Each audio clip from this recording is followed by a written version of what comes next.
The topic of my lecture over here is role of Ayurveda and yoga in global health scenario. आप लोग देख रहे हैं कि माननीय प्रधानमंत्री जी ने इस प्रकार के चमत्कार को दुनिया के सामने रखा कि आज world yoga day is celebrated everywhere. Number of the countries are celebrating this day. कि basically you must know this a very important fact कि Ayurveda is a complete health science rather than a system of medicine. It's an ideal way of life. How to live in the society, how to interact with the teachers, how to interact with the persons of your community, of your family. Everything is described in this very system, not merely a system of treatment. It is as ancient as history of mankind. मैं बार बार कहता हूँ अपने उन मित्रों को, मेरा USA में मेरा लेक्चर हो रहा था तो मॉडर्न फैटर्निटी के मैक्सिमम डॉक्टर्स थे, तो मैं उनसे कहा, मैंने जो इंडियन ओरिजिन के थे, कि जी आपके लिए गर्व है, it is not the property of persons who are studying और टीचिंग आयुर्वेद. ये भारतवर्ष का हेरिटेज है, हमारी संस्कृति है, हमारा हेरिटेज है. आप सब लोगों के लिए गर्व का विषय है कि हमारी भारतीय संस्कृति इतनी उन्नत और समृद्ध चिकित्सा विज्ञान की धनी है. तो इसको हमें जानना चाहिए. Its approach is holistic in nature. Everybody realises this thing. The approach of Ayurveda is holistic. It is patient oriented rather than the disease oriented, unlike other existing systems of the treatment. Whenever we are treating a patient, we are not treating a disease concern. We are treating a patient as a whole. We are correcting or boosting up the immune system of the body in such a way so that the multiplication of the pathogens will be stopped. That is our approach. We believe in the Kshetravad rather than the Bijvad of the Western medicine. It cures the disease radically rather than the pacification. We are not controlling the disease. We are purifying. We are curing the disease radically. And its approach is probiotic rather than antibiotic, my dear friends. जब मैं बच्चों को पढ़ाता हूँ तो common question बच्चे raise करते हैं कि sir, is there any concept of the antibiotics in Ayurveda? Why our मनीषीज, in spite of having such a developed science, they have not described a single antibiotic. Why antibiotics are not there? I always used to say my students, dear friends, Sushruta in Nidana Sthana very systematically describe the mode of the spread of the contagious diseases. प्रसंगात गास संस्पर्शात न्यसा श्वास भोजनात् ससय्या सनाश्चैप वस्त्रमाल्यानुलेपनात् कुष्ठम ज्वरम च शोषश्च नेत्राभिषन्देव च औपसर्गिक रोगाश्च संक्रामन्ते निरन्तरम्. You cannot add a single more thing. What type of the spread measures are discussed by Sushruta at that particular time? Nothing can be added. सारे contagious disease कैसे फैलते हैं उसका डिस्क्रिप्शन सुश्रुत ने किया 5000 साल पहले. It means he was fully aware regarding the concept of the contagious diseases. But why he has not described the antibiotics? Because his approach is entirely different. The system is patient oriented rather than the disease oriented. That's why the concept of the antibiotics is not discussed. Now we are talking about the probiotics. जहां मैं जाता हूं बाहर, मैं चर्चा सुनता हूं, probiotic की बात हो रही है कि healthy organisms, healthy microbes body में हैं, उनको अगर हम डिस्ट्रॉय कर देते हैं तो हमको बहुत नुकसान होना शुरू हो जाता है. साथियों, तो प्रोबायोटिक्स की अप्रोच होने के कारण एंटीबायोटिक्स की कोई बात यहाँ नहीं कही गई. आज आप देख रहे हैं आने वाले समय में लगातार एंटीबायोटिक्स के संदर्भ में जो वेस्टर्न मेडिसिन का नजरिया सामने आ रहा है वो सब लोगों के सामने है. It is sound basis of the प्रकृति reflecting genome theory of the current scientific scenario. Wonderful thing. हम लोग शुरू से कहते रहते हैं कि each and every individual has got specific type of the temperament or constitution. That's why each and everybody needs different type of the management. पहले ये चला करता था कि अगर किसी पेशेंट को टाइफाइड है तो ये ड्रग इतने मिलीग्राम पर किलोग्राम बॉडी वेट के हिसाब से दीजिए. आज जो है वेस्टर्न मेडिसिन भी ये स्वीकार कर चुका है कि जीनोम थ्योरी के चलते कि each and every individual needs different type of the management, जो कि हमारे प्रारंभ से दिया गया है. Next please. Now the thing is, हम शुरू कर रहे हैं आपके सामने कि दुनिया में केवल 4 चीजें हैं जिनको अचीव करने के लिए, चाहे वो इंडिया का आदमी हो, चाहे चाइना का हो, चाहे अमेरिका का हो, ये 4 उद्देश्यों से हटके कोई हमारे सामने उद्देश्य नहीं है. 4 ओल्ड एसेंशियल्स, पुरुषार्थ चतुष्टय, they are described in Ayurveda, in चरक संहिता. धर्मार्थ काम मोक्षाणाम आरोग्यम मूलम उत्तमम रोगा तस्यापहर्तारा श्रेयस जीवितस्य च. we are doing some duties for the religious point of view, some duties to earn the money, or some works for fulfill our desires and ultimately for salvation. ये चार उद्देश्य हैं. इन चारों को पूरा करने के लिए आरोग्य is supposed to be the basis. Without proper health, we cannot perform religious work, we cannot earn money, we cannot fulfill our desires, neither we can do anything for liberation. The health is the basis. इसके लिए हमारे महर्षियों ने central point में रखा. Now the question is, what type of the approach is given in Indian system of medicine? आप सभी विद्यार्थी आप पढ़ते होंगे स्वस्थ व्रत में कि हेल्थ को डिफाइन किया WHO ने. पहले वो डेफिनेशन क्या थी? Health is a state of absence of diseases और infirmity. This definition given by the WHO previously. Now, after going through the literature described in Indian system of medicine or other systems, उन्होंने महसूस किया कि definition of the health is not complete in all aspects. Ayurveda क्या कहता है? समदोष है, समाग्निश्चय, समधातु मूलक क्रिया, प्रसन्नात्मेन्द्रिय मनः स्वस्थिति विधीयते. What a wonderful approach. This definition of the health is complete in all aspects. Now the definition of the health of WHO is fully changed. Now the definition of the health is a state of complete physical, mental, social and spiritual well-being. Not merely the absence of diseases or infirmity. This is the definition of the health. जो कि आपके हजारों साल पहले हमारी संहिता में, चरक संहिता में हमारे आचार्यों ने साफ शब्दों में आपके सामने रख दिया. Ayurveda gives holistic approach from very beginning. The definition of the health given by the Sushruti is समदोष है, समाग्निश्चय, समधातु मूलक क्रिया, प्रसन्नात्मेन्द्रिय मनः स्वस्थिति विधीयते. Ideal definition. Health is the state of equilibrium of the dosas, different humors in the body, responsible for the health and diseases. Agni is the metabolic fire, digestive fire. Dhatus, the vital tissues, malas, excretory products, and body functions along with the spiritual, sensorial and mental well-being. इस तरह का सोच, इस तरह की परिभाषा अपने आप में पूर्णता को प्रदर्शित करती है. ये हमारे महर्षियों का अभिमत है. साथियों, now we go to the four dimensional goal of WHO. हमारे सामने सभी विद्वान लोग बैठे हुए हैं. मैं सामने बताना चाहूंगा कि WHO के 4 डायमेंशनल गोल जो है उसमें आज उन्होंने क्या रखा है? Prevention, promotion, cure and rehabilitation. 4 dimensional goal of WHO is there. इस 4 डायमेंशनल गोल में उन्होंने क्या कहा? First one is the prevention, second one is the promotion, third one is the cure and fourth one is the rehabilitation. ये 4 approach आपके सामने रखी. Prevention में क्या है? How we prevent our health. तो प्रिवेंशन ऑफ द हेल्थ के लिए सबसे इंपॉर्टेंट पॉइंट हमारे यहाँ क्या है कि आपको कैसे हम प्रिवेंट करेंगे. Preventive medicine is discussed thoroughly in this very system. As you know, concept of the dinacharya, ratricharya, ritucharya, shatavritta and achara rasayana, concept of the dharani and adharani vega. इन सारी चीजों को आप ध्यान में रखिएगा तो आप देखेंगे कि आप इससे बढ़िया कोई प्रिवेंटिव मेडिसिन नहीं हो सकती. अब आता है बात प्रमोशन का. तो प्रमोशन की बात जब हम देखते हैं तो आप देखते हैं कि प्रमोशन के लिए दुनिया में कोई ऐसा सिस्टम नहीं होगा जिसने इस तरह की अप्रोच आपके सामने रखी होगी कि स्वस्थस्य ओजस कर्म यत्तु यद वृश्यम तद रसायनम. अष्टांग आयुर्वेद के 2 डिसिप्लिन रसायन और बाजीकरण के नाम से डिस्क्राइब्ड है. Thousands of the preparation are described over there, which are typically meant not for the treatment. They are specifically meant to boost up the immune system of the healthy individual.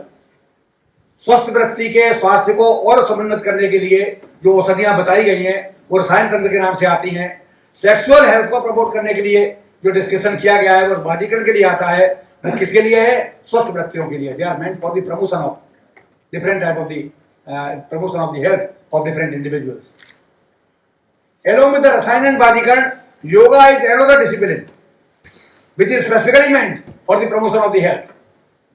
आपके स्वास्थ्य को और बढ़ाने के लिए और समुन्नत करने के लिए योगा का डिस्क्रिप्शन हमारा किया गया है. Now we come to the cure. इतना बड़ा विज्ञान जो चरक जैसा महर्षि कहता है कि नान औषधि भूतम जगत किंचित. दुनिया में ऐसा कोई द्रव्य नहीं है, कोई ऐसा पदार्थ नहीं है, कोई ऐसा प्लांट नहीं है जिसका कि मेडिसिनल यूज ना हो.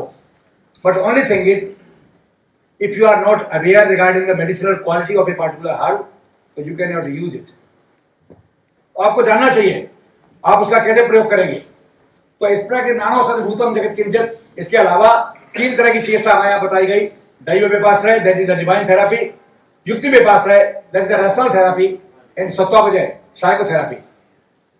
All the diseases, physical, mental, psychological, social, each and every ailment can be treated with the different systems, different the sub branches of Ayurvedic medicine. It is the wonderful approach of Ayurveda. Then we come to the rehabilitation.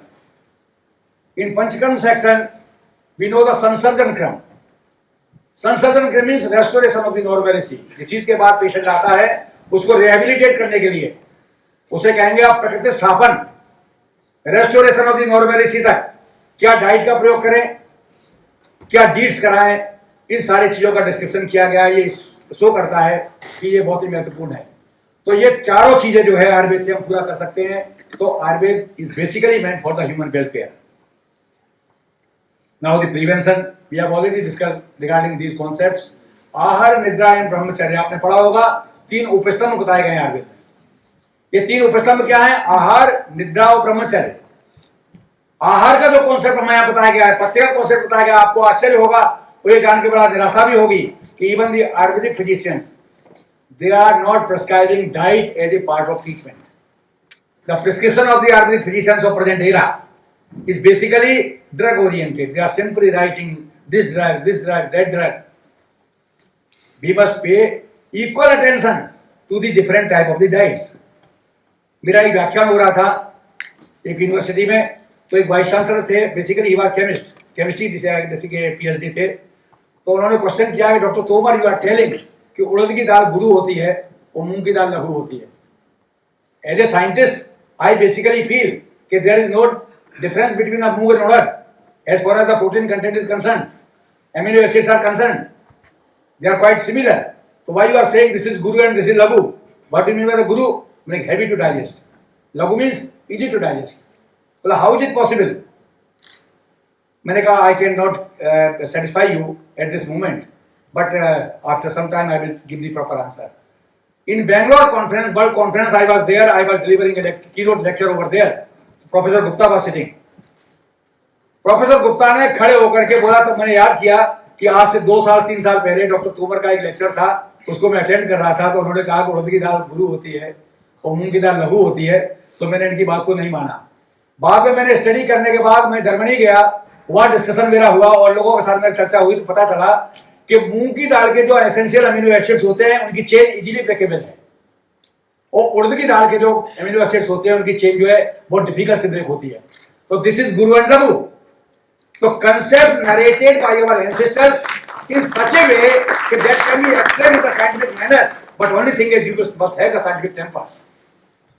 Scientific footings के लिए जरूरत होती है लोगों को समझाने के लिए। Now the era has come. This system of medicine is not the property of India. Now it has become the global property. You will have to prove the efficacy of the Ayurvedic drugs on current scientific parameters. Then only world will convince. Otherwise, आप कहते रहिए कि रुद्राक्ष को गले में पहनिए, आपका blood pressure कम हो जाएगा. Nobody will believe. You will have to prove कि what is the mode of action of rudraksha, how it affects the cardiac vessels. We are including this Arjun Chirpa in the patient of the cardiac disorders. What is the mode of action of Arjun Chirpa? You will have to explain it. Dear friends, that's why I am telling you, हमारी परिकल्पना क्या थी? जीवेम शरदा शतम, 100 वर्ष तक हमको जीने की परिकल्पना, लोगों को जिंदा करने की, रखने की। तो ऐसे जिंदा नहीं रखना कि बेड रिडन, क्रिपल। पश्येम शरदा शतम, सारी इंद्रियां, अक्षी, आंख, नाक, कान, जीव, त्वचा, सारी पूरी तरीके से सही काम करते हुए रहे और 100 वर्ष तक हम जीवित रहे। इस परिकल्पना को लेकर साथ चलता है। तो इसका अगर हम प्रयोग करेंगे तो इससे अच्छी कोई प्रिवेंटिव साइंस प्रूव नहीं हो सकती। Now we are talking about the promotion. We have already talked regarding the rasayana and vajikarana for physical health. Number of the medicaments are described. The common medicaments are ashwagandha, bala and shatavari. Now question is, आप लोग सुनते होंगे कि ginseng का प्रयोग, China की बहुत बड़ा मार्केट है जिनसेंग का, IIM में मेरा एक व्याख्यान था अहमदाबाद में, तो प्रोफेसर गुप्ता वाज देयर, तो ही वाज टेलिंग मी कि जो अश्वगंधा की बात आप कर रहे हैं, सबसे बड़ा मार्केट आपका जिनसेंग का है, इतना बड़ा अश्वगंधा की बात आप करते हैं, क्या अश्वगंधा का प्रयोग हो रहा है नेस का मार्केट में इतना बड़ा वो है। अब आज आकर के 7 साल के बाद में जब मैंने देखा, तो आज एक पेपर मैंने पढ़ा, जापान के रिसर्चर ने लिखा कि ashwagandha is 10 times more potent then ginseng. Just imagine. So this is the beauty of this very system. It's easily available. You can cultivate it everywhere. It has got the wonderful power, adaptogenic, anti-stress, anabolic, anti-epileptic. So many properties are inherent in this very plant. It's very easy to grow. Similarly, सतावरी, basically सतावरी का use किया जाता था जो अपने animals होते हैं उसमें milk बढ़ाने के लिए। Now Shatavari used for several other purposes too. For the physical health, we are using Ashwagandha, Shatavari and Bala. For the mental health, we are using Brahmi, Sanpushpi, Guruchi, Mandukparni, Bulethi, so many drugs, Jyotisvati. For sexual health, Kevach, Akarkara, Safed Musli, so several drugs are discussed over there. Now we are talking about the cure. Ayurveda has wonderful cure potential and it cures the patient, not only the disease concerned. Non-aushadhi bhutam jagat kinchit. We have given the example of the certain drugs. We have screened out in the department of Kaichi and Banaras University by the different researchers. Kalme, Kutki, Bhuyamala, Daru Harindra, Pitpapra, Guruchi and Punarnava. Even I have prepared a compound, जिसका paper मेरा British medical journal में publish हुआ है। मैंने 3000 patient में study किया। Right from day I have completed my MD over there from Banaras University. मैंने 17 drugs का कॉम्बिनेशन में से 60 ड्रग्स चुनी। They are having antiviral property and it is supposed to be wonderful drug for the patients of the hepatitis B and C. That is supposed to be very dangerous disease. Most of the patient of hepatitis B either they will terminate in the form of the liver cancer और in the form of the liver cirrhosis. Very effective combination. Then for diabetes गुरुची, कार्बेलक, मेसरंगी, नगरोदार गण की औषधियां, so many drugs are there. साथियों याद रखिए, डायबिटीज की जब हम बात करते हैं तो every third person in India is physician. चाहे आप ट्रेन में ट्रैवल कर रहे हो, चाहे आप ट्रेन में ट्रैवल कर रहे हो, अगर आपको शुगर है, आपने अपना बैग खोला और ब्रेकफास्ट के बाद में आपने गोली निकाली, तो बगल वाला पैसेंजर पूछेगा आपको क्या आपको शुगर है क्या, तो आप चाहते न चाहते जवाब देंगे हाँ शुगर है। तो आपसे कहेगा अरे कुछ नहीं, 4 पत्ती तुलसी की, 5 मेथी के दाने और 6 जो सदाबहार की पत्ती आप खाइए, आप ठीक हो जाएंगे। Every person is physician. The question is, number of the drugs are very effective in the patients of diabetes, but the only thing you must know the doses of the drugs in the time of the administration and the preparation use of the combination of the drugs, that is very important. जब तक आप नहीं जानेंगे मेथी का प्रयोग कब करें।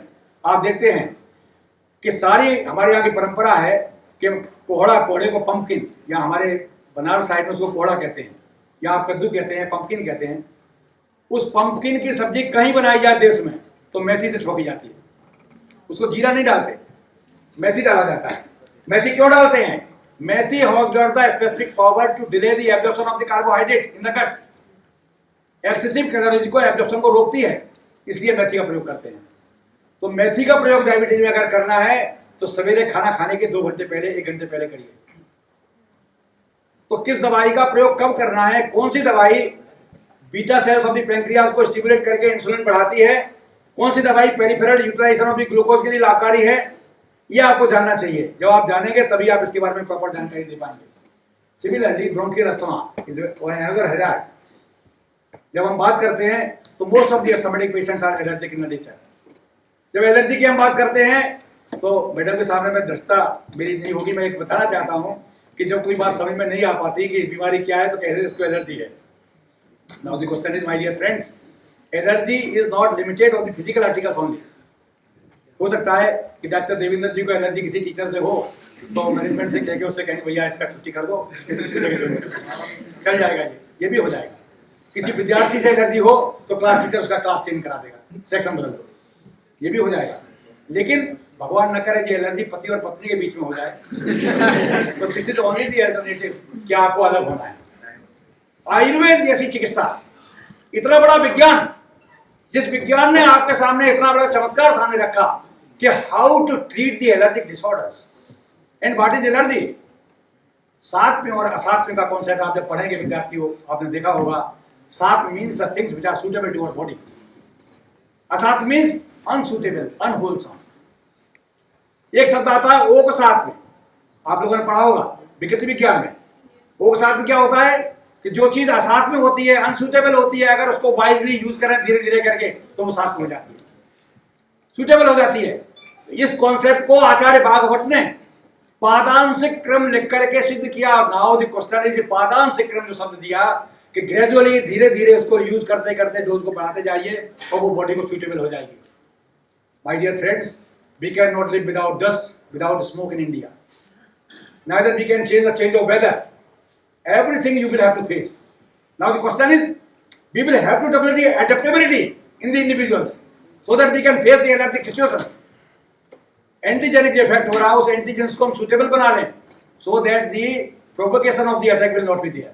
The question is, whenever any antigens enter in the this respiratory tract, they will attack over the plasma cell and mast cells. Ultimately, there will be disintegration of the tissue content, leading to the liberation of the cell mediators, prostaglandin, serotonin, histamine, 5-hydroxy, tryptophan. These cell mediators are supposed to be potent vasoconstrictor, leading to the bronchospasm. इसी को रोकने के लिए हम लोगों ने काम किया और we have prepared a tea, that is broncho tea. और आज उसको मैंने रिसर्च करने के बाद सामने सिद्ध कर दिया कि if a person will consume this tea for long time तो he can face different type of the allergens without any provoking attack. That is very important.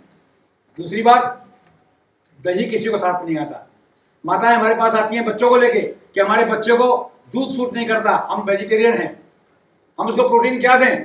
उन बच्चों को जिनको एक चम्मच या आधा गिलास, एक कप दूध से लूज मोशंस हो जाते थे, परेशानी हो जाती थी, एलर्जिक प्रॉब्लम क्रिएट हो जाती थी, उन बच्चों को मैंने आधा आधा लीटर, एक एक लीटर दूध पिलाया। कैसे? I started just like medicaments, पादांशिक्रम 5 ml for 10 days, after 10 days 15 ml for next 10 days। इसी तरह से 3 महीने 6 महीने के अंदर में आधा लीटर दूध बच्चा पी गया, उसको कोई साइड इफेक्ट्स, कोई भी एलर्जिक रिएक्शन नहीं हुआ। तो दिस इज पादांशिक्रम। तो साथियों, ये आयुर्वेदिक अप्रोच है, इसको अगर हम लेंगे तो निश्चित रूप से हम बहुत बड़ी काम आगे सामने कर सकते हैं। हाइपरटेंशन के लिए हम लोगों ने काम किया कि हाइपरटेंशन तो बात यह है सबसे बड़ी कि स्ट्रेस सोसाइटी में बढ़ता जा रहा है, उसको कट डाउन करने के लिए कौन सी दवाएं ऐसी हैं जिससे हम हाइपरटेंशन, माइल्ड हाइपरटेंशन को हम कंट्रोल कर सकते हैं। उसके लिए मैंने एक टी बनाई, दैट इज अर्जुन टी। उस पर मैंने इंटरनेशनल कॉन्फ्रेंस में एक पेपर पढ़ा, very effective, very easy to use. आपने डिप टी है, दूध की चाय लिया, उस पर डिप कर दिया और पी लिया। तो ये सारी चीजें आपके सामने इस प्रकार की हैं जो कि आज के समाज के लिए बहुत ही लाभकारी हैं। Rehabilitative measures are discussed in Ayurveda like use of the mand, peya, bilepi, kasra, yababu, etc. according to the stage of the so scientific attitude of our ancestors. किसी आदमी को हमने अगर कोष्ठ शुद्धि किया है, वमन किया है, विरेचन किया है, तो उसको ग्रेजुअली कैसे धीरे धीरे हम आहार व्यवस्था करें। Now the question is, as Dr. Devinder Singh already narrated this very important objective of Ayurveda, it is primarily preventive science, preventive system, because the primary objective of Ayurveda is swasthasya swasthya rakshana, to maintain the health of the healthy individuals, and secondary objective of Ayurveda is this aturasya rog vikar prasannam, to cure the ailings is the secondary objective. The next thing is why this system is very peculiar and very close to the nature. Why each and everybody is emphasizing over the use of the Ayurvedic drugs in the present scenario? Because of the concept of the man come environment. You know, environment जिसमें हम रह रहे हैं, जिस वातावरण में हम लोग जी रहे हैं, उसके फ्लक्सेस आप देखेंगे तो total environment governed by the 3 cosmic powers. They are the sun, moon and air. It has been written in the Charak Samhita, Yavanta Purusa Tavanto Loko. Yet Pinde Tak Brahmande. Human body is the symbolic representation of the whole universe. Rather, you can say it is miniature replica of the cosmos.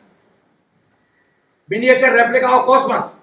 That's why minor changes in the cosmic environment directly influences the human body. How?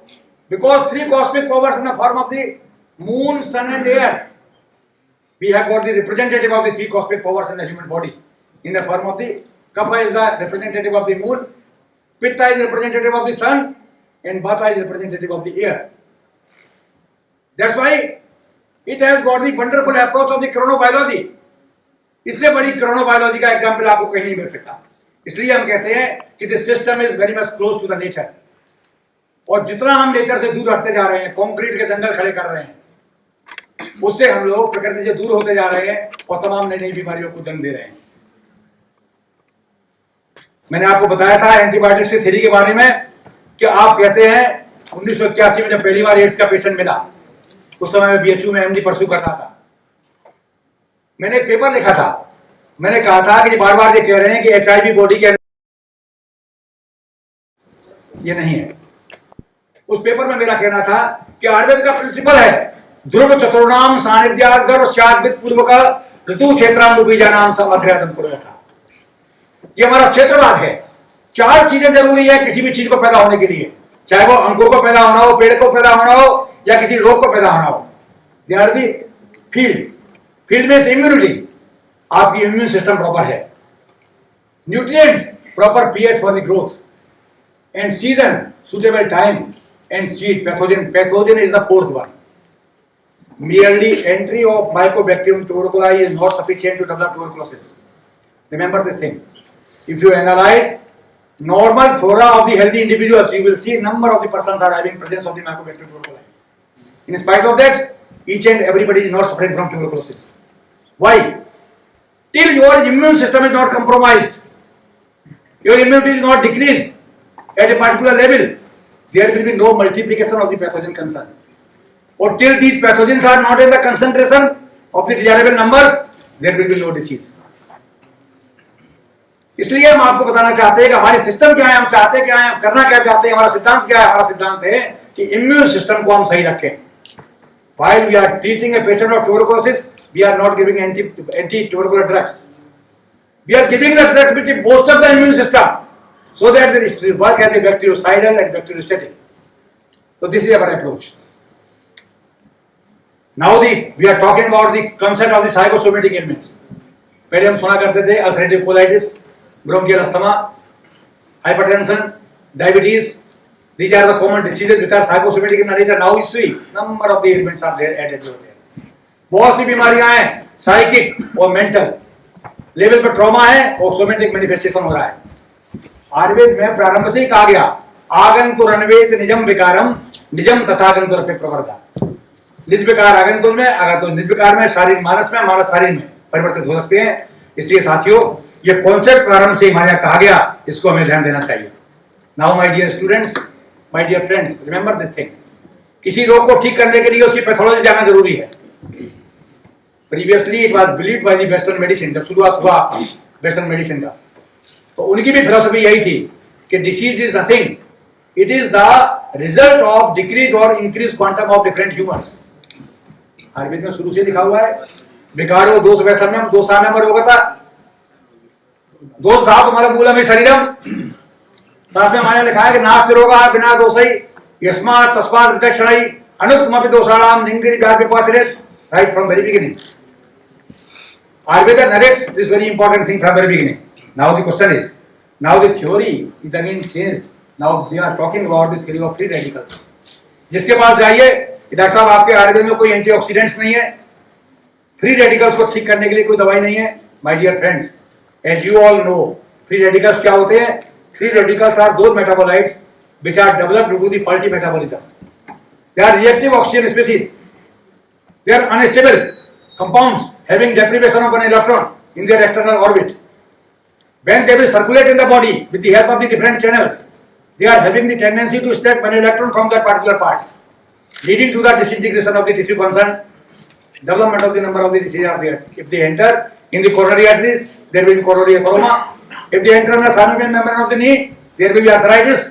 If they enter in the bronchitis, there will be bronchial asthma. This is the approach. Now the question is there any description of the free radicals in Ayurveda? My dear friends, very clearly described in Ayurveda. Usmano alpavalattvena dhatu madhyam apachitam dushtamamasayatam rasamamam prachachate. जठनाल दौर्बल्याद अपिपक्वस्तयोरस स आम संगको देहि सर्वदोषोपकोपणः. The question is, what is आम? Arm is an undigested, unmetabolized, toxic substance which is supposed to be the free radical. इससे बढ़िया simile कहाँ मिलेगी? और क्या कहता है आयुर्वेद के आचार्य, क्या कहते हैं?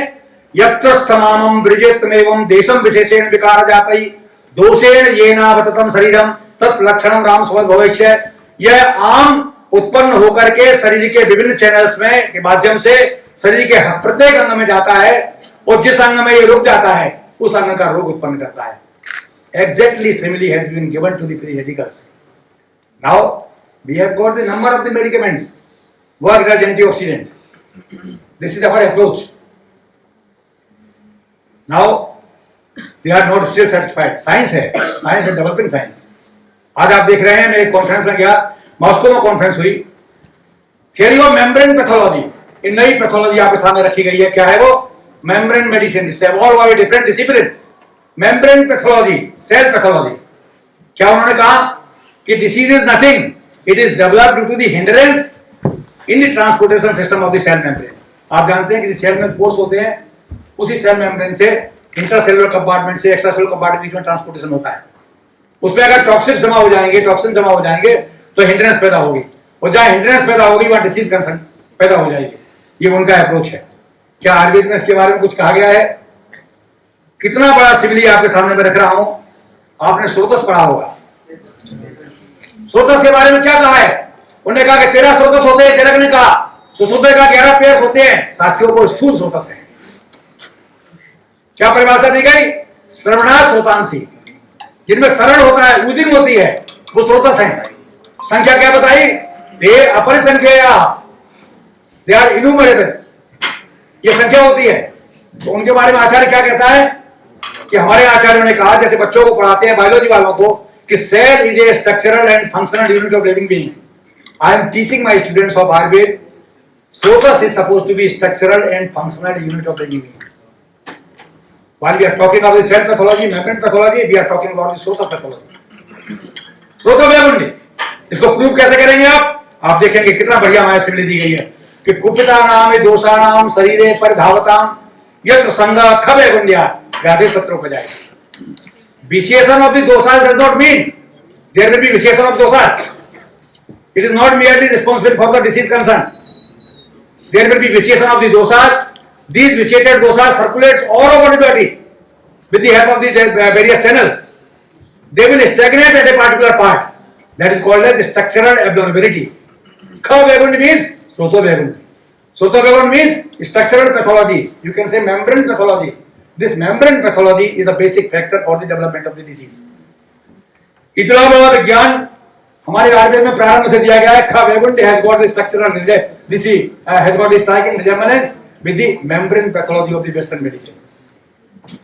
तो कहने का तात्पर्य यह हुआ कि जिन चीजों को यदि हास्ति तदन्यत्र यदि नहीं हास्ति न तत्क्वचित, जो यह कहा गया है वो दुनिया में दूसरी जगह मिल सकता है, लेकिन इस विज्ञान में सूत्र रूप में जो कह दिया गया है, जो नहीं कहा गया है, वो आपको कहीं नहीं मिल सकता.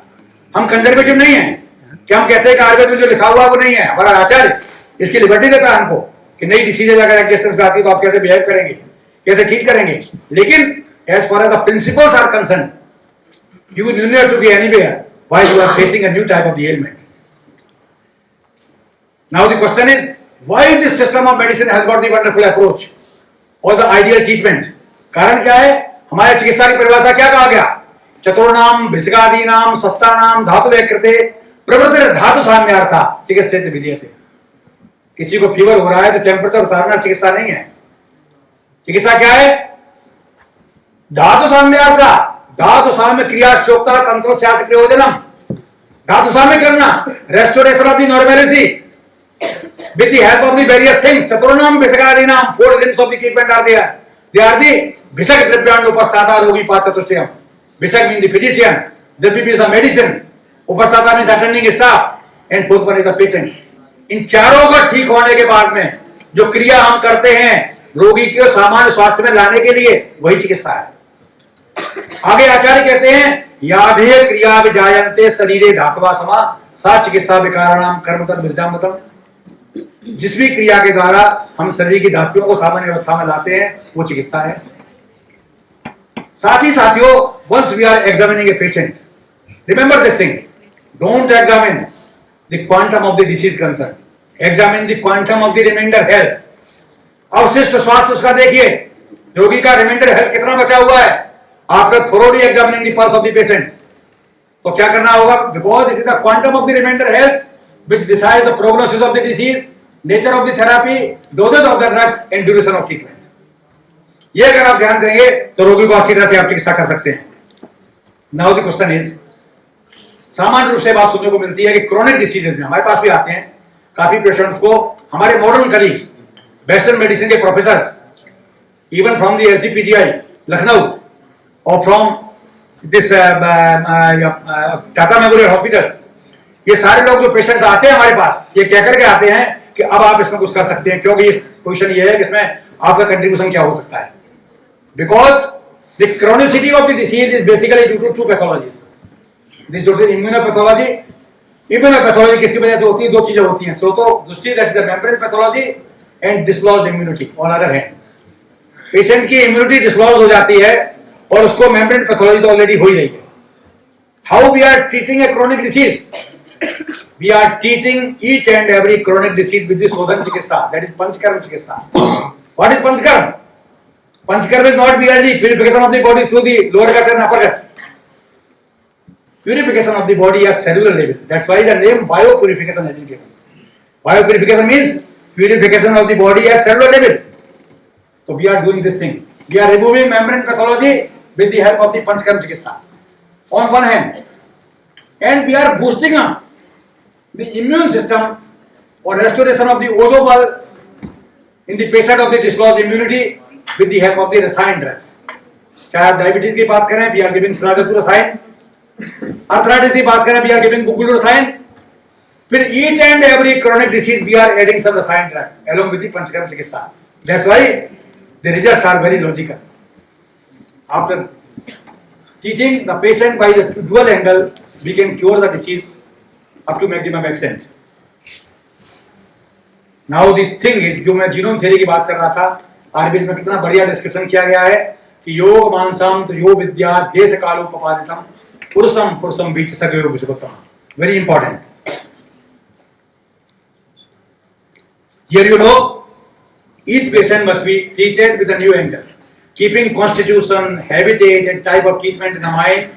Patient must be thoroughly examined or investigated with the tenfold examination। How we will decide a temperament, constitution, इस आदमी को हम क्या दवा दें, उसके लिए आयुर्वेद में क्या बताया गया है, दसविध परीक्षा। Remember, the दसविध परीक्षा given by the Charak Samhita is wonderful to decide the temperament or constitution of an individual। वो क्या है, तस्य प्रकृतस्य विकृतस्य सारतस्य संगणतस्य सत्वतस्य सात्विकस्य वैश्चित्य। We can examine, we can decide the constitution or temperament of the individual कि ये patient का individual temperament है, इस temperament के बाद हम जो चिकित्सा करेंगे तब रोगी को लाभ होगा। इसको खांसी आ रही है तो उसको हम ताली सारी चूर्ण देंगे, इसको खांसी आ रही है इसको उसके ऊपर आज चूर्ण देंगे। इतना बड़ा फार्माकोपिया है, आपको एग्जामिन करना पड़ेगा।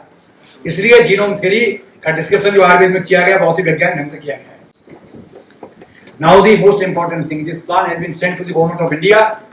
जब हम देखते हैं कि इम्यूनाइजेशन का इतना बड़ा काम हो रहा है, मैं ये नहीं कह रहा हूँ बहुत अच्छी चीज है, तमाम बीमारियों से हम बचा रहे हैं लोगों को।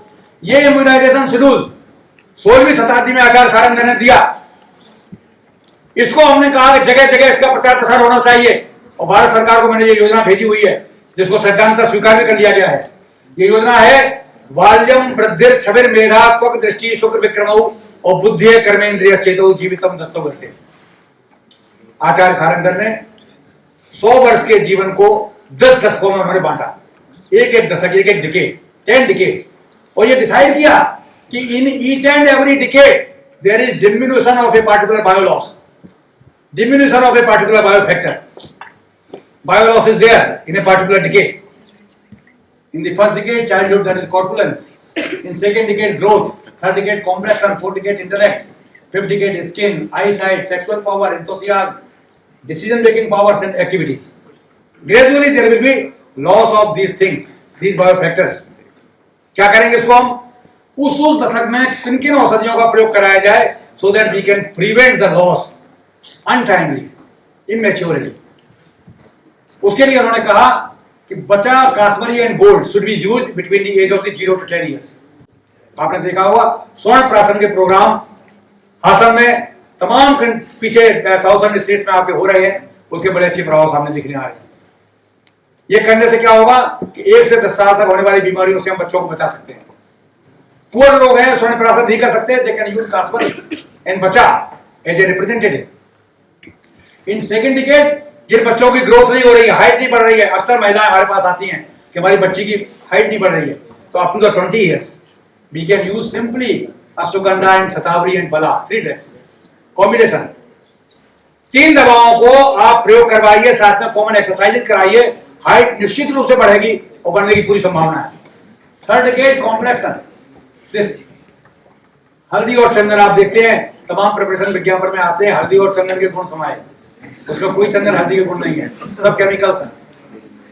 Spoiling the skin like anything, remember this thing, you just prepare your own products. मैंने सिंपली हल्दी, चंदन का बुरादा और कच्चा बेसन को मिला के एक प्रोडक्ट बनाया, इतना जबरदस्त ग्लो के लिए लाभकारी है, आप उसका प्रयोग करिए। लेकिन कब करिए? तीसरे दशक में, शुरू से लेकर तीसरे दशक में। अगर 60 साल के बाद करेंगे, हमारी एज के बाद करेंगे तो का बरसा जब कृषि सुखाने। तो इसलिए हमारे यहाँ कहा गया है, साफ शब्दों में कहा गया है कि पूर्वे वयस मध्य व मनुष्य से रसायनम, इनिशियल एज ग्रुप में रसायन का प्रयोग करिए या मध्य अवस्था में करिए, और वृद्धावस्था में जहाँ धातुएं जो है क्षय को प्राप्त हो रही है उसका लाभ उतना नहीं है।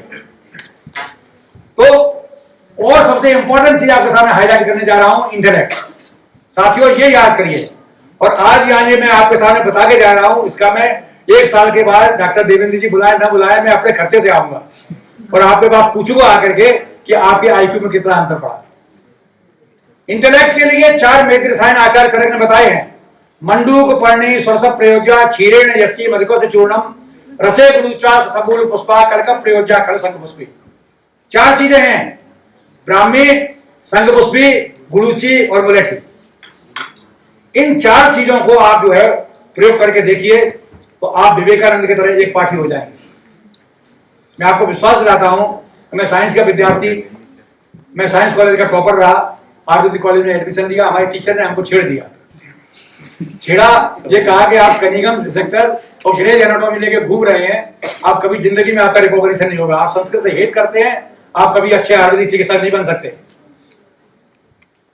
मुझे बहुत बड़ी बात वो चुभी, वो टीचर को मैं अभी भी याद रखता हूँ। उस टीचर को मैंने कहा कि मैं साइंस का विद्यार्थी हूँ, मैं याद कर सकता हूँ, मेरे पास मेमोरी है, मैंने प्रयोग किया और प्रयोग करने के बाद इन 4 औषधियों का प्रयोग मैं 32 साल से किया और मैं 5000 श्लोकों को बिना किसी धारा प्रभाव सुना सकता हूँ, रेफरेंस बता सकता हूँ कि किस किताब में कितने पेज में क्या लिखा हुआ है। 4 चीजों का प्रोफेसर बना के रखिएगा, मैं चाह जाऊंगा बोल के आता हूँ, बच्चे इसका प्रयोग करेंगे। अमेरिका के कैलिफोर्निया मेडिकल स्कूल में डॉक्टर आरपी सिंह के कार्डियोलॉजिस्ट हैं, उन्होंने अपने डिसेक्शन में बच्चों को यूज करवाया और उनका आईक्यू टेस्ट किया। तो साथियों इसको प्रयोग करिए। देखिए अक्सर होता है घर में कि कोई महिला है एलमीरा खोल के खड़ी हुई है, उनको आप पूछिए क्यों खोला है कि पता नहीं क्या निकालने आए थे, भूल गए। हमारे देवेंद्र जी ने घंटी बजा दी, क्यों आ गया सर, क्या काम है, थोड़ी देर बाद आना, पता नहीं क्यों बुलाया। ये फॉरगेटफुलनेस हो रहा है, क्यों हो रहा है? Over stress. इन सब को दूर करने के लिए इन 4 चीजों का प्रयोग करिए। उसी प्रकार से मैंने सारी चीजें आपके सामने रखी है, समय कम है, इनका प्रयोग अगर आप करेंगे तो निश्चित रूप से लाभकारी होगा आपको उस सकी बीमारियों से रोकने के लिए। इतना बड़ा विज्ञान 100 साल तक के इम्यूनाइजेशन के शेड्यूल के बारे में चर्चा कर रहा है, इसका प्रयोग करें। नाउ द क्वेश्चन इज, मैंने सवेरे भी कहा था, मेरी मैम से बात हो रही थी कि आज पाश्चात्य चिकित्सा पद्धति ने देश में तहलका मचा रखा, देश में पूरे विश्व में एक ऐसे सिस्टम के रूप में कर दिया है कि गरीब से गरीब की चिकित्सा में उसी में सन्नत है। किसी में चीज में कोई ना कोई अच्छाइयां होंगी, अच्छाइयां नहीं होती तो आज विश्व के धरातल पर सारी चिकित्सा पद्धतियों को रोमता हुआ आज पाश्चात्य चिकित्सा पद्धति सब लोगों के ऊपर क्यों हावी है? अच्छाइयां हैं, इसलिए मैंने आपके सामने लिखा है कि limitation of the western medicine. अच्छाइयां हैं, वह कमियां क्या हैं, कहां कमी है, कहां उसकी सीमाएं हैं।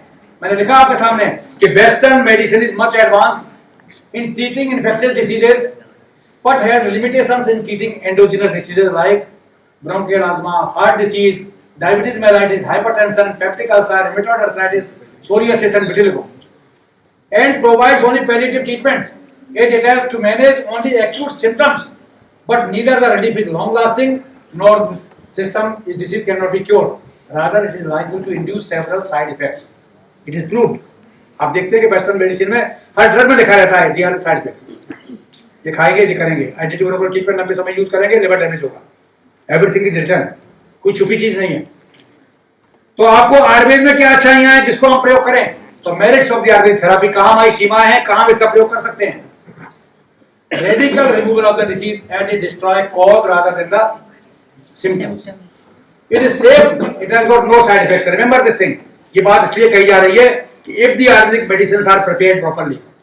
जामा में एक आर्टिकल पब्लिश हुआ कि Ayurvedic drugs are containing heavy metals, they are nephrotoxic. मेरा कैलिफोर्निया उसमें प्रिंसटन यूनिवर्सिटी में मेरा लेक्चर हो रहा था अमेरिका में, तो प्रिंसटन यूनिवर्सिटी के साइंटिस्ट खड़े हो गए।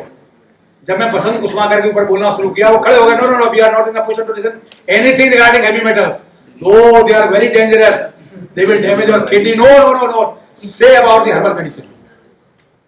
ऐसा क्यों? इसका कारण ये है कि आप अपनी चीज को सही तरीके से परोस नहीं पा रहे हैं, लोगों के सामने रख नहीं पा रहे हैं। After the extensive research work carried out in Banaras Hindu University with the collaboration of the different disciplines, with the modern medicine, pathology department, microbiology section and Institute of Technology, हम लोगों ने जो काम करके प्रूव किया, if the drug is prepared properly there will be no side effect at all, because Ayurveda parameter अपने आप क्या कहता है? आयुर्वेद में साफ शब्दों में लिखा हुआ है कि किसी की भस्म बनाते हैं, भस्म बनाने के बाद हम क्या देखते हैं? चार चीजें, बारितर धातु को उसके ऊपर तैरना चाहिए, रेखा पूरी, पुनरुद्भव, ये सारी चीजें हैं कि जो चीजें हम देखते हैं ये इसको साइंटिफिकली प्रूव करने की जरूरत है, और drug should be prepared in the proper way.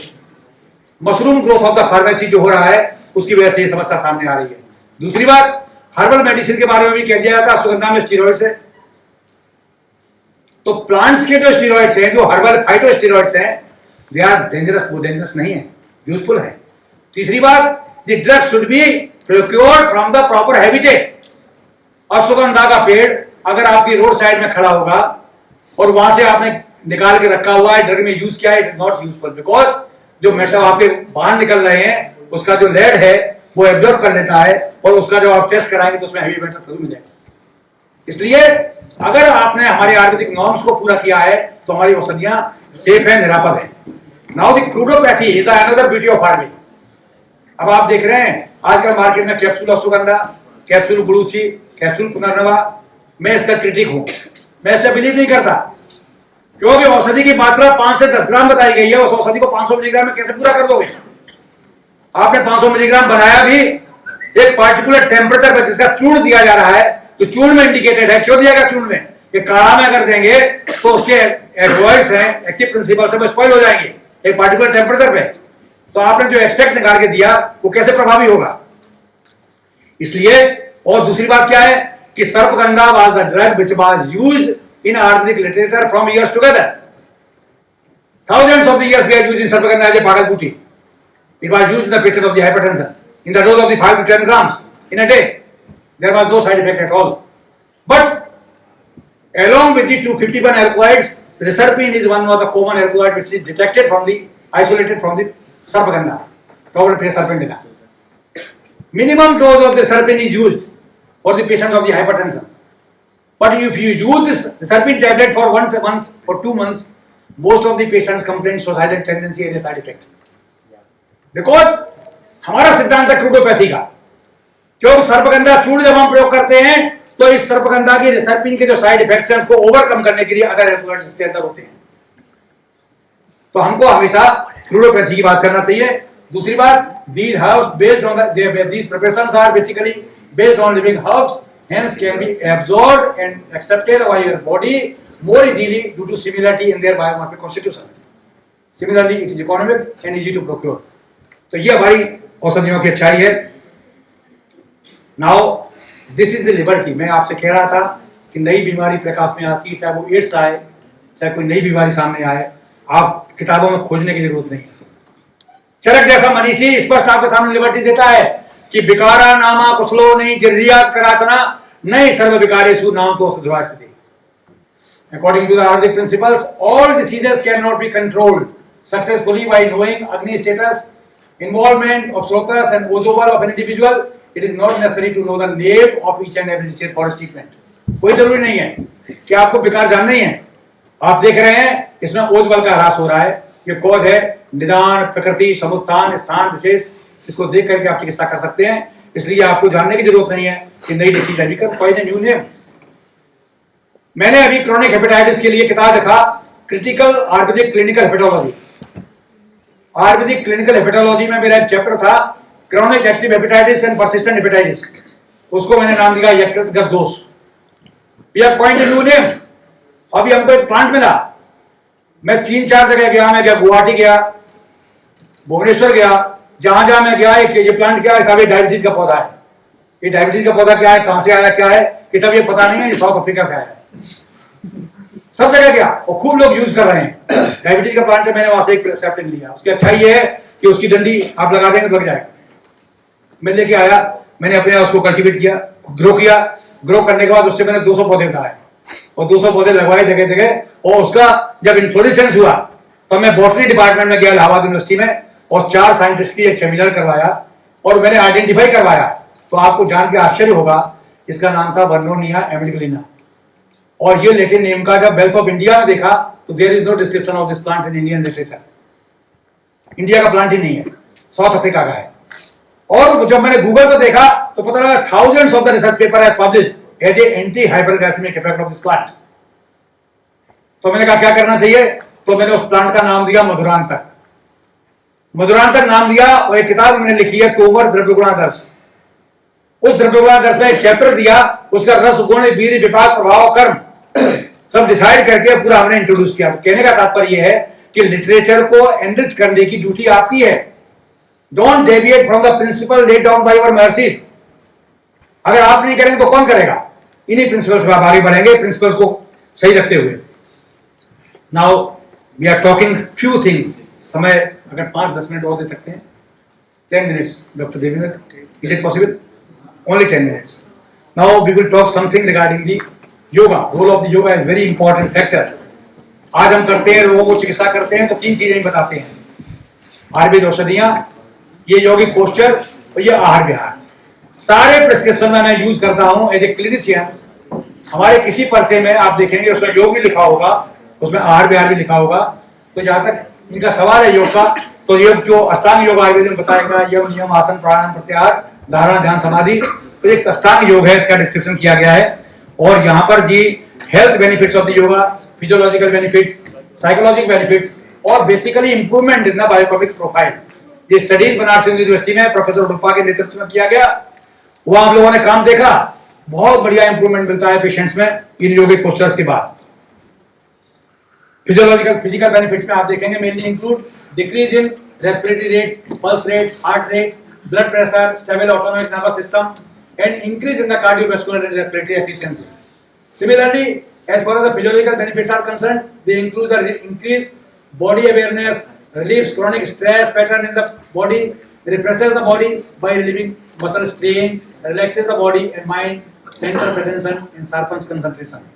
Similarly, the biochemical profiles में क्या है, including anti-stress and antioxidant effect, important in the prevention of the degenerative diseases.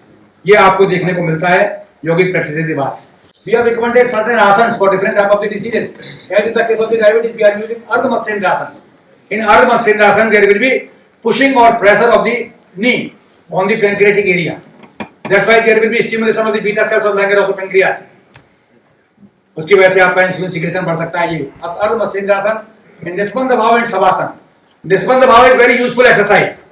किसी आदमी को ये कहना है कि आपका नेचर ऑफ जॉब क्या है कि हम भला काम करते हैं, तो लंच आवर्स में 2 मिनट बैठिए, ट्राई टू मिनिमाइज और एंटी ग्रेविटी फोर्स, रिलैक्सेशन में बैठ जाइए, हाथ पैर ढीले छोड़ दीजिए और मिनिमाइज एंटी ग्रेविटी फोर्स करिए। आप देखेंगे 2 मिनट का निस्पंद भाव आपको 2 घंटे की स्लीप के बराबर लाभ देगा।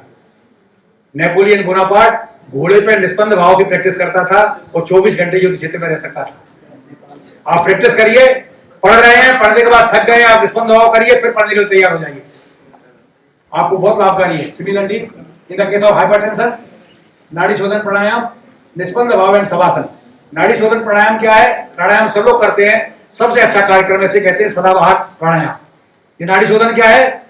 रेशियो रहता है 1:4:2। इनहेल करिए 5 तक गिनती गिनते हुए, 20 तक गिनते गिनते हुए रोकिए और 10 तक गिनते गिनते हुए अपोजिट नाक से छोड़िए। दिस इज नाड़ी शोधन प्राणायाम। और जो कोलाइटिस एंड आईबीएस, शंख प्रक्षालन करने का तब प्रयोग करिए। Diseases of the vertebral column, योग मुद्रा, भुजंगासन, अर्ध सेनासन, कोणासन according to the need of the patient. इस प्रकार के आसनों का डिस्क्रिप्शन किया गया है। नाउ कुछ रिसेंट एडवांसमेंट जो ने रिसर्च किया, जिन पे हमने काम किया, हमने देखा कि herbal formulation for the certain chronic intractable disorders, GH89, मैंने एक दवा निकाला, इसके ऊपर मैंने वर्क किया, अभी गवर्नमेंट ऑफ इंडिया में पेटेंट के लिए अप्लाई किया हुआ है। ये हेपेटाइटिस बी और सी के पेशेंट्स के लिए वेरी इफेक्टिव। उन पेशेंट में देखा मैंने हेपेटाइटिस बी वायरस का HPV DNA 76 लाख 80 लाख तक उन पेशेंट्स का था, उनका नेगेटिव हुआ है। GO87 for osteoarthritis, it is supposed to be chondroprotective drug, herbal chondroprotective drug, and GM92 for obesity, NG53 for diabetes, ये सारी ड्रग्स हम लोगों ने रिसर्च किया है, NG45 for menopausal syndrome, ये सारी औषधियां आपके सामने हैं। नाउ ठीक है फॉर्म में, क्योंकि अमेरिका में, मैंने यूके में देखा, यूके में एक ईस्टर्न फार्मास्यूटिकल से डिमांड आई कि हम लोग बात पित्त कफ के बारे में ज्यादा अवेयर हैं, तो कोई ऐसा चाय बनाइए तो बात और पित्त और कफ तीनों के लिए अलग अलग तरह की चाय हो। तो मैंने एक सॉफ्टवेयर बनाया कंप्यूटर पर प्रकृति परीक्षा का, you can click and find out your constitution and there will be recommendation of the tea concern. अगर आपका बात पित्त कॉन्स्टिट्यूशन है तो ये टी पीजिए। और बात आती है पित्ता टी कफाट इज वेरी पिकुलियर, वह काफी लोगों को पसंद आ रही है और काफी लोग उसका प्रयोग कर रहे हैं। हर्सन दिस हर्बल स्लिमिंग टी, इसको मैंने डिस्लिपिडीमिया में प्रयोग किया और साथ साथ में इसके लिए प्रयोग करने के बाद देखा कि 1.5 किलो से 3.5 किलो तक वजन कम होता है। एंटीसेप्टिक में मेरा पेपर पब्लिश हुआ, 300 पेशेंट की रिपोर्ट है। अर्जुन क्षीरपाक लोगों को प्रयोग करवाते थे कि अर्जुन का पाउडर लीजिए, 1 कप दूध लीजिए, 1 कप पानी लीजिए, उबालिए, वो कोई झंझट नहीं है। चाय बनाइए, चाय बनाने के बाद दूध की चाय उसी में डिप कर दीजिए और इसका प्रयोग करिए। It is very effective in the patients of the mild hypertension, बहुत बढ़िया काम करता है। देन हर्सन diabetic tea, anti diabetic tea, ये भी हमने बनाया कि आप शुगर फ्री का यूज कर सकते हैं। शुगर फ्री न भी करें तो इस चाय का प्रयोग करें, तो ये आपको ऐसी दवाएं इसमें मिली हुई है कि आपकी कैलोरी कंजम्पशन जो अधिक ले रहे हैं उनका एब्जॉर्प्शन कम हो जाएगा। एंटी फ्लू टी हमने बनाया, ये हमने भारत सरकार को योजना भेजी थी, स्वाइन फ्लू जिस समय फैल रहा था। इट्स वेरी इफेक्टिव, सिम्टोमेटोलॉजिकली भी लाभ करता है, इम्यूनोमोड्यूलेटर भी है, एंटीवायरल भी है। हर्सन वाता पित्ता एंड कफाटी, that is popular in UK. Now the thing is, मैं इतना सा बोल गया और आपको ये बताना चाहता हूं कि इसका होते हुए भी हमारे वेस्टर्न मेडिसिन के फ्रेंड्स या आज की कम्युनिटी के लोग ये मानने को तैयार क्यों नहीं कि इतनी अच्छी मेडिसिन अगर आपकी थी आयुर्वेद था, तो वो वेस्टर्न कम्युनिटी में इसका इफेक्ट क्यों नहीं आया? हिस्ट्री ऑफ मेडिसिन में इसका जिक्र क्यों नहीं है? साथियों ये लिखा हुआ है बेल्च ने, इन spite of the fact that the ancient Hindu medicine, Ayurveda को उन्होंने कहा Hindu medicine, ancient Hindu medicine practised in India in the ancient times was an equally developed scientific discipline as other contemporary systems in the world, but its influence on the Western system or Western society was small. Hence, most of the current writings in history of medicine do not have an appropriate mention of the contribution of the ancient Indian medicine. ये कारण रहा, इसलिए आयुर्वेद का mention जो है आपको Hindi medicine में नहीं मिल रहा है। Now, with this extensive talk, I would like to conclude the whole thing. The priority of the therapeutics shifted from the communicable disease to NCDs. आप देख रहे हैं, पहले हम communicable disease की बात करते थे, आज हम बात कर रहे हैं NCDs की। लाइफ स्टाइल रिलेटेड डिसऑर्डर्स की बात कर रहे हैं। पूरी तरह से कम्युनिटी हमारे WHO का शिफ्ट हो चुका है। और सबसे बड़ी बात क्या है कि ये भी कहते हैं हम लोग कि most of the life style related disorders, they are more than 75% can be prevented. How they can be prevented? They can be prevented with the proper lifestyle. What is proper lifestyle? Ayurveda में जो description की गई है उससे अच्छी proper lifestyle आपको नहीं मिल सकती। Ayurveda has tremendous potential in this field. Preventive health care as described in Ayurvedic is unparalleled. There is a vast scope of Ayurveda in geriatric care, child health care, rural health care and Eve's health care. इन सब में हमने conferences कराई, workshop कराए वो सुविधा निकाल के दिया और भारत सरकार के सामने रखा कि हमारे फील्ड्स हैं जहां हम कंट्रीब्यूट कर सकते हैं, इसका प्रयोग भारत सरकार को करना चाहिए। Yoga is another independent and important therapeutic tool in global health scenario, which is an integral part of Ayurveda.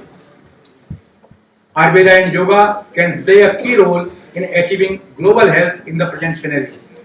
This system of medicine is complete and supreme because our theme is Sarve Bhavantu Sukhina, Sarve Santu Niramaya, Sarve Bhadrani Pashyantu, Mam Kaschid Dukha Bhaveet. Thank you very much.